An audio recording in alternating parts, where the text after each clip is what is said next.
माननीय supreme court ने दोनों पक्षों को सुना है। अपोजिट साइड का यह कहना था कि जो देश भर में करीब 18 ऐसे स्थान हैं जहां सर्वे का ऑर्डर हुआ है उसको रोक दिया जाए। हमने कहा है कि इसको रोकना नहीं चाहिए क्योंकि ये place of worship act religious character की बात करता है और रिलीजियस कैरेक्टर देख के पता नहीं चल सकता। जैसे मुझे कोई देख के नहीं बता सकता कि मैं वकील हूं कि डॉक्टर हूं कि इंजीनियर हूं, उसके लिए सर्वे करना पड़ेगा। मुझे कोई ये नहीं देख के बता सकता कि मैं हिंदू हूं कि जैन हूं कि बौद्ध हूं कि सिख हूं या ईसाई हूं, उसके लिए भी सर्वे करना पड़ेगा। वैसे ही कोई ढांचा देख के नहीं बता सकता कि वो मंदिर है कि मस्जिद है, इसके लिए सर्वे करना जरूरी है। दूसरा, हमने ये भी कहा है चूंकि जिन 18 स्थानों पे सर्वे का ऑर्डर हुआ है उसके पक्षकार सुप्रीम कोर्ट में नहीं आए हैं, इसलिए माननीय सुप्रीम कोर्ट को स्टे नहीं करना चाहिए। आदेश क्या आएगा उसकी प्रतीक्षा कर रहे हैं। आदेश अभी लिखा नहीं, चूंकि ओपन कोर्ट में कोई आदेश लिखा नहीं गया है, कोर्ट आदेश बाद में आएगा तो देखेंगे क्या आदेश आता है। हमारा ये कहना है बाबर, हुमायूं, तुगलक, गजनी, गोरी के इल्लीगल काम को लीगलाइज करने के लिए कानून नहीं बन सकता है। कोर्ट का दरवाजा बंद नहीं हो सकता है। वक्फ कानून में कोर्ट का दरवाजा बंद हुआ है तो भी एक वक्फ बोर्ड, वक्फ ट्रिब्यूनल का रास्ता खोला है। आर्बिट्रेशन कानून में कोर्ट का दरवाजा बंद किया है तो भी एक आर्बिट्रेशन का रास्ता दिया है। ये कानून ना आर्बिट्रेशन का रास्ता दे रहा है, न कोर्ट जाने का रास्ता दे रहा है, कोर्ट का दरवाजा भी बंद कर रहा है। ये पूरी तरीके से भारत के संविधान के खिलाफ है। भारत एक संप्रभु राष्ट्र हो चुका है और संप्रभु राष्ट्र में बाबर, हुमायूं, तुगलक, गजनी, गोरी के इल्लीगल काम को लीगलाइज नहीं किया जा सकता।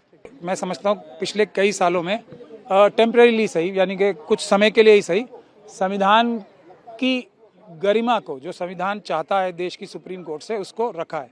और मैं इसलिए नहीं कह रहा कि ये फैसला शायद हमारे पक्ष में नज़र आ रहा है, इसलिए ये बात नहीं कह रहा हूँ।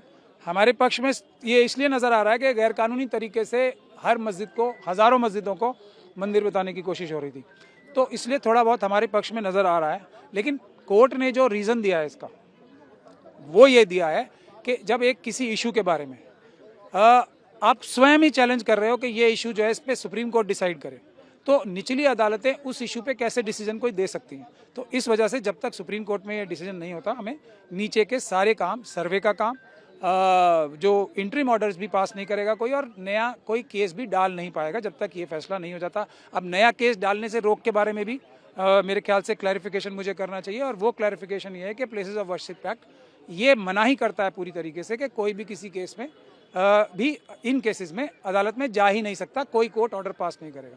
तो सुप्रीम कोर्ट का ये ऑर्डर फेयर है कि जब मना ही है, अब सही या गलत तो सुप्रीम कोर्ट फैसला करेगी ना। इसीलिए हम लोग तो ज़्यादा खुश नहीं है इससे, लेकिन अभी टेम्परेरी राहत मिली है, लेकिन अभी इसमें बहुत संघर्ष जारी है। और ये एक बात मैं और कह दूं कि जब ये इतने सालों से सो ही रहे थे तो अभी कौन सा तूफान टूट जाएगा, कुछ दिन रुक जाए। तो पर आज एक और जो महत्वपूर्ण बात ये हुई है कि मैंने तो शायद सुना है, पता नहीं सही सुना है या गलत सुना है, जो हमारा विरोधी पक्ष है उसने जैन साहब को अपना वकील बनाया, नोडल वकील प्रपोज किया है। तो एक बात तो तय हो गई कि जैन साहब जो हैं उस पक्ष के सबसे धुरंधर वकील हैं, एक बात तो ये तय हो गई।